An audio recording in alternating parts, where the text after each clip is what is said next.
mabilis ang pagtama niya ay pagpasok niya sa tubig. Kaya kahit na medyo malalim yung isda, tatamaan mo dahil mabigat yung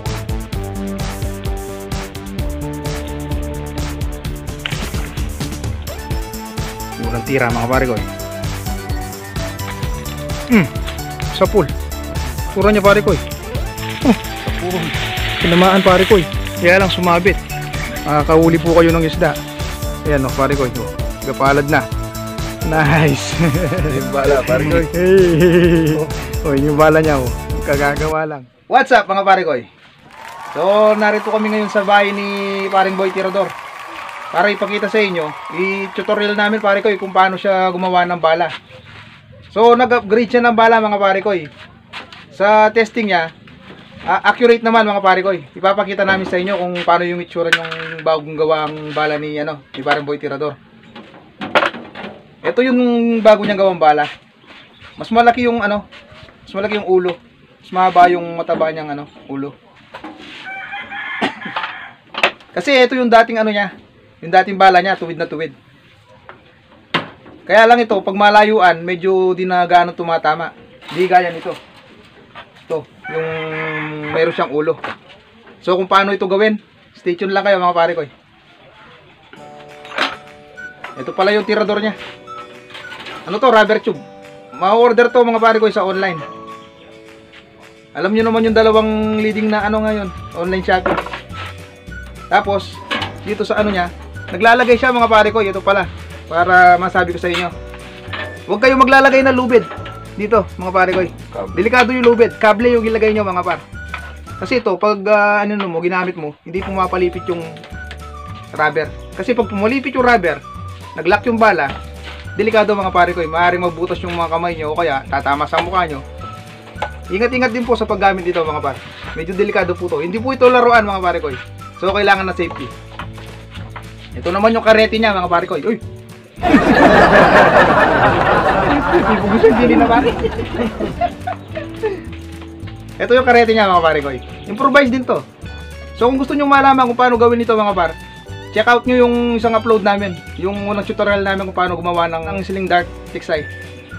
So wag na natin pahabain mga pare ko. Papakita na namin sa inyo. So yung mga materialis na gagamitin, ito. Hanap kayo ng mga bakal. Mga mga pare ko 7mm. Ito yung gagawin natin pinakaulo niya. Tapos rayos ng motor, yung oversize mga pare ko. Idudugtong to sa pamamagitan ng welding. Kailangan na gamitin pare ko, improvise lahat. Hindi na kailangan gumastos. Hindi na kailangan gumastos. Ngayon kung may pera kayo mga pare ko, meron naman nabibiling ready-made. Oo. Pero kami wala pa kami pambiling mga ready-made pare ko, kaya improvise na lang muna. So yung unang gagawin natin mga pare ko, ipuputulan yung bakal natin. 8 cm. Hawakan mo pare ko. Santing na rin kuko mo. Ayan, 8 cm. Sinsya na sa metro namin mga pare ko. Nagasgas na. Yan, kailangan putulan. Yung rayos mga pare ko, 7 cm. Yan, puputulan muna yan. Yung dalawang yan.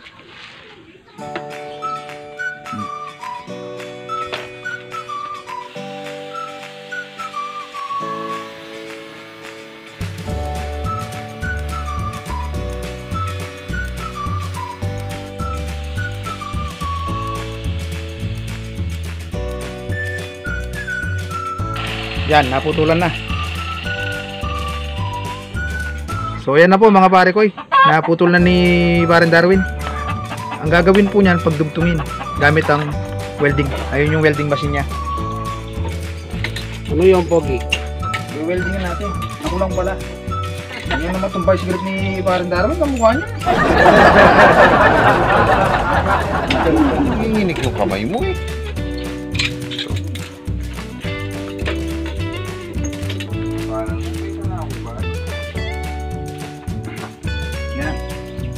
So ito na mga pare ko.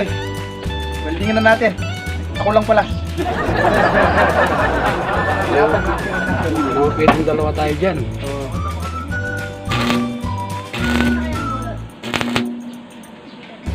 Yan.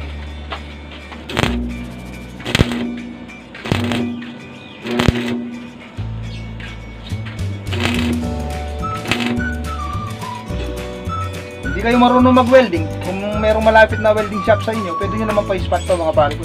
Magkano lang naman.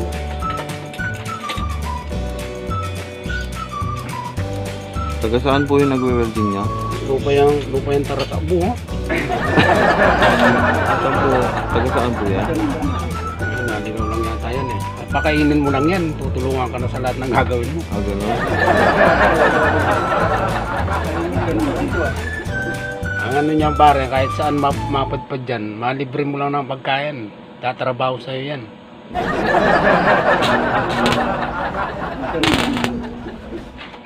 So ito na mga pare ko.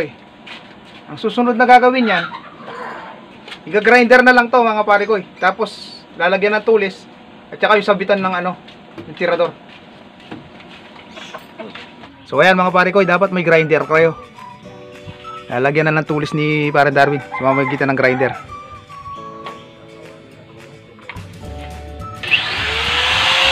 Salamin. Lagi kang magsuot ng salamin. Yung pa naman mata mo, matakaw sa hangin. Baka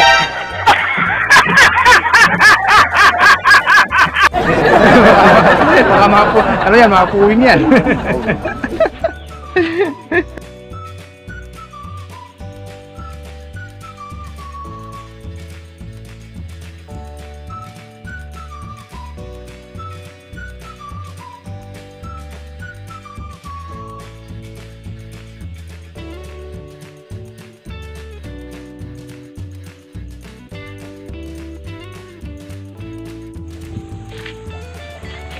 So eto na siya mga pare ko. Natulis at na grinder na ni Parang Darwin. Grinder nyo rin banda rito mga pare ko. Kasi ito yung pagtalian ng PC. Tapos yung susunod na gagawin mga pare ko, ilalagyan ng gatla rito. Para yung pagsabitan ng slingshot. Grinder din yung mag-aano mga pare ko, yung gagawa ng gatla. Kung naitatanong nyo mga pare ko kung bakit ganito yung design nito, mas magandang tumama sa isda to mga pare ko. Mas nauuna yung ulo. Minsan kasi yung dati pang bala ni Paring Boy Tirador, pag tumirador siya, halos nauuna yung puwitan kaysa sa ano. Kaya niya naisip tong ganito, mas nauuna yung tulis. Tama nga naman sa isda. Yun mga pare ko, kaya upgraded. At saka mga pare ko, pagka mabigat kasi itong ulo, mabilis ang pagtama niya pagpasok niya sa tubig. Kaya kahit na medyo malalim yung isda, tatamaan mo dahil mabigat yung ulo nito. Inulit mo lang yung sinabi ko Kaya ngayon lalagyan natin ng gatla. Laway pa kayo. Sige. Kasi ako mga pare ko, nagsusukat ako doon sa lalagyanan ng gatla hanggang ano lang, mga 3 cm. Pero nasa sa inyo mga pare ko kung gaano yung gusto nyo, kung 4 cm o 2 cm, nasa sa inyo mga pare ko kung anong gusto nyo. Pero ako 3 cm ang linalagay ko, hindi masyadong malapit dun sa ulo, hindi masyadong malayo, same lang. Anong kabuang haba niyan pa? Ano, bali alos pumapatak lang po ng ano 15 cm. 15 cm. Ano na yan? Yung nagawa mo mga ano na? Mga 15.5 na. 15.3. 15.3. Pwede rin yan, maglaro na dyan. Maglalaro na doon. Oh. Yun mga pare ko, may ideya na kayo. Yan mga pare ko, lalagyan na ng gatla ni Parang Darwin.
Eto na pare ko. Yan, finish na.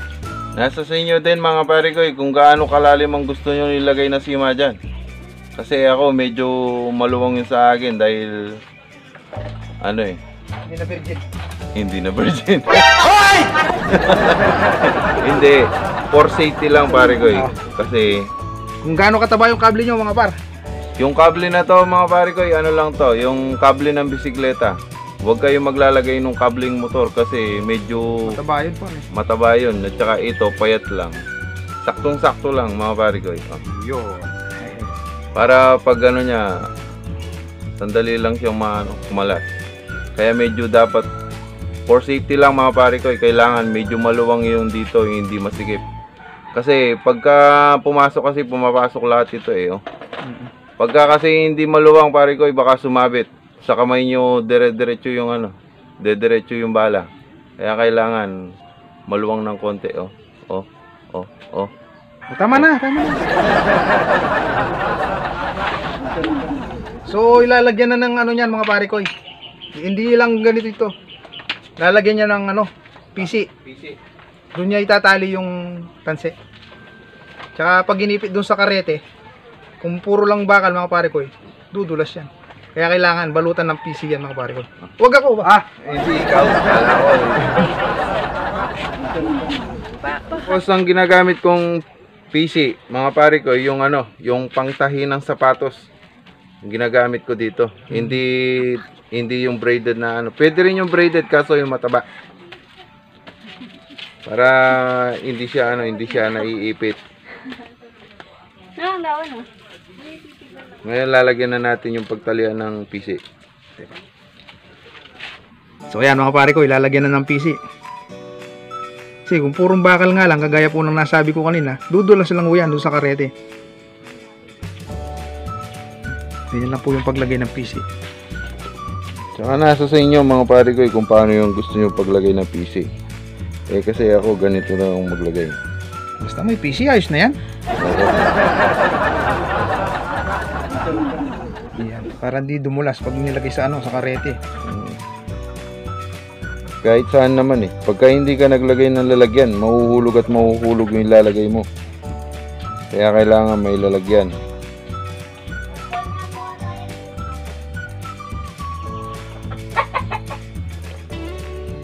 Ganyan lang mga pare ko Tapos silak lang. Napakasimple mga pare ko Kahit wala kayong airgun, improvise lang yan, tirador. Kakain na kayo ng isda, may pang-ulam na kayo, lalo kung nasa probinsya kayo mga pare ko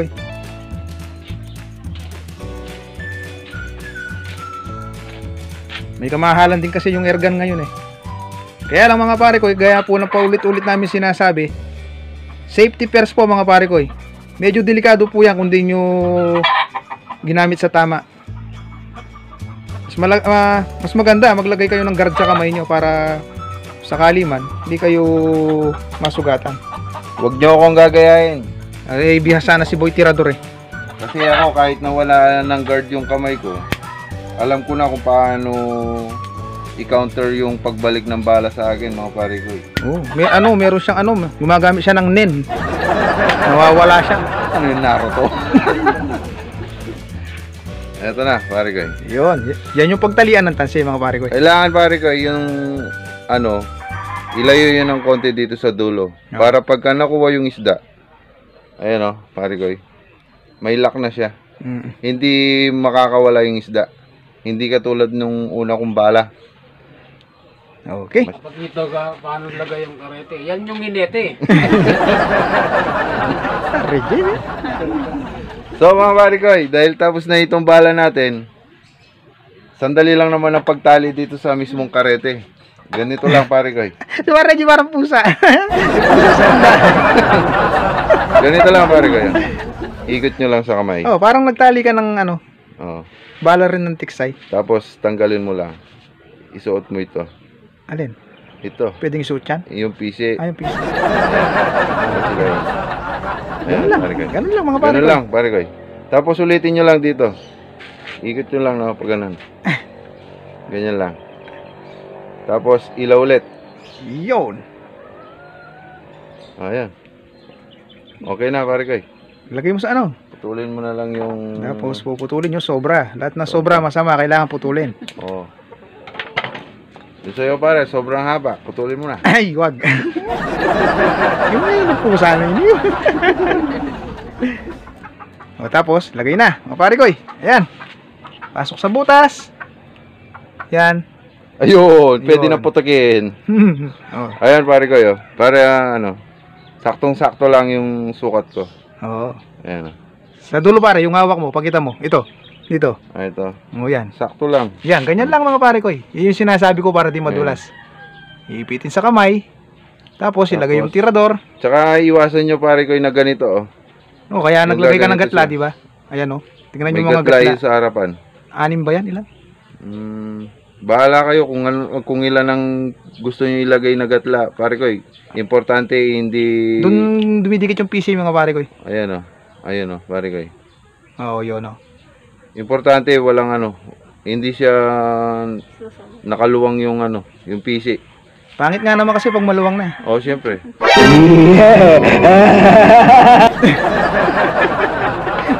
Pakita mo yung tirador. Paano ilagay? Yan, kasama na yung PC. Pare Je, tayo ka doon. Kuha natin kung diretso. Itest mo sa kanya. Oo. Parling kita sa mata eh. Yan mga pare ko Bakit may posisyon par? Try mo yung Ay, manok. testing ito eh. Par, yung manok, tirahin mo sa buksi. Oh. Hindi, yung manok. Ay, Yung manok. yung manok. Try mo yung manok. Wag. Tirahin ko yan yung manok. Oh, yan mga par. Ready to fire na yung Pwede na pare ko. upgraded Tiksay Sling Dart Bullet. I-test na namin mga pare ko So, magbibihis lang si parang Darwin. Magbibihis lang ako pare ko. Wait lang ako. Lalagay pa ng polvo yan sa likod. Oo. Lagyan mo ng Polvo Mars. Ayan nga pala si Kumarin Jen, ang magandang may bahay ni paring Boy Tirador. Kaway ka naman, Mars. Ayan. Ganda babae. So, testingin din namin ngayon yung ginawang bala ni paring Darwin mga pare ko. Doon sa sa paboritong spot namin, doon sa maraming puno na yun. Dito lang sa malapit mga pare ko. Yung spot na yun mga pare ko kung saan kami nakakakuha ng mga halos gapalad ng mga tilapia. So tara, samahan nyo kami. One eternity later. So narito na kami sa fishing spot namin mga pare ko para testingin yung ginawang bala ni pare ko Darwin. So tara, sana.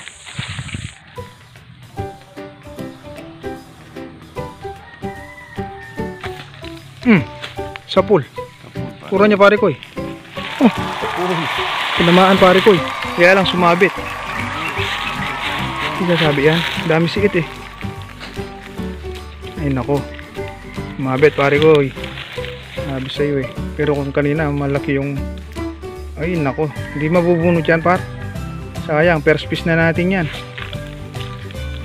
Sa pool pare ko Ayan ganyan kaya accurate yung ginawa niyang bala. Mga pare ko Oh, mga mahulog. Ay, nakong siit yan. Baka mahulog pa. Yun, naka-first piece na kami mga pare ko Yan po yung sinasabi ni Ayan po yung sinasabi ni Paren Darwin. Mas maganda po yan. Kung wala kayong pambili ng airgun, makakahuli po kayo ng isda. Ayan pare ko gapalad na. Uy, galing, galing, galing, galing! Oh, yung bala niya kagagawa lang. Madalang lang lutang ngayon mga pare ko. Dalang lang ang lutang. Pero ginawa namin mga pare ko para sa inyo lahat. Yan mga pare ko, kahit walang airgun. Gayahin nyo po sa inyo kaso lang. Ingat-ingat lang po mga pare ko Pwede ng pangulam to pare ko. Kahit ikaw lang mag-isa par, kaya mo nang ulahin mamaya yan. Hindi. Bigay mo kay misis. Oo. Talagang naman Ayan si Lover boy. Hindi pa tayo mga pare ko Oo. Gusto kong tirahin dito yung dalag. Ganyan Malaki yung dalag kanina dyan par, kaya iniyaya kita rito. Ayos pare ko. Yan, ang aming first piece mga pare. Yan, tumama mga pare ko So, hintay pa kami mga par. Hindi pa naman lulutang pa naman sa harapan. Di pa kaya nabulabog yan? Linalakihan pa pala yung mata. Di mo tinamaan sa mata? Hindi. Salamat nga siya. Nakatago yung ulo. So, pwesto pa kami mga pare ko hintay pa kami nilulutang. Baka may Makakatiyempo pa. Parang baril din eh. Nakaganon dito yung ano. Kaya pala sintado. Si Manoy, kaya pilayin kaya mo, pansin mo. Balo may balo. Alam mo, pagka nakakuha to pare ko yung PC mo na to, lalargay to, iilayin niyang gano'n, no? Ayan, ay, gurami. Gusto mo na yan? Eh?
So dahil po hapon na kami nakapunta rito, alas 3 na po mga pare ko, para lang maipakita sa inyo kung tatama o hindi yung ginawang bala ni Parang Darwin. At least po naipakita namin sa inyo kung tumatama o hindi yung ginawa niya. So pasensya na po, kahit kami gusto pa naming mamarel or manirador, eh wala pong gano'ng lutang. Tsaka hapon na mga pare ko sa oras na to, oras ng alas 5, medyo nakatago na yung araw sa tubig dito. Hapon kaya na po mga pare ko. madilim na, hindi nalulutang yung mga tilapia. At least, magmula sa production at saka tutorial mga pare ko, napagawa ng tsaka upgraded sa na testing bala ko, mga pare ko. dahil sa ano, tapos na testingan pa. At least kahit na nakaisang piraso lang pare na katunayan na nakakatama yung ginagawa kong mga bala mga pare Pero ko. pag marami pong, pag may nakita po kaming spot na maganda yung lutang mga pare ko, so makikita nyo talaga yung accuracy nung yung slingshot action ng ginawa ni Parang Darwin. Sa ngayon po, ito lang po yung nakuha namin, 2 piraso. Yung pong may kalakihan, yung ito po yung natirador ni Parang Darwin. Tapos yung isa natiksay ni Parang Reggie. So kung nagustuhan nyo po yung ginawa namin video na to mga pare ko, paki-like lang po, subscribe, at yung pag-hit ng notification bell para maging updated kayo sa mga darating pa naming upload. So marami pong salamat sa inyo mga pare ko. Hanggang sa muli po. God bless. Pag-share na rin po mga pare ko. God bless po.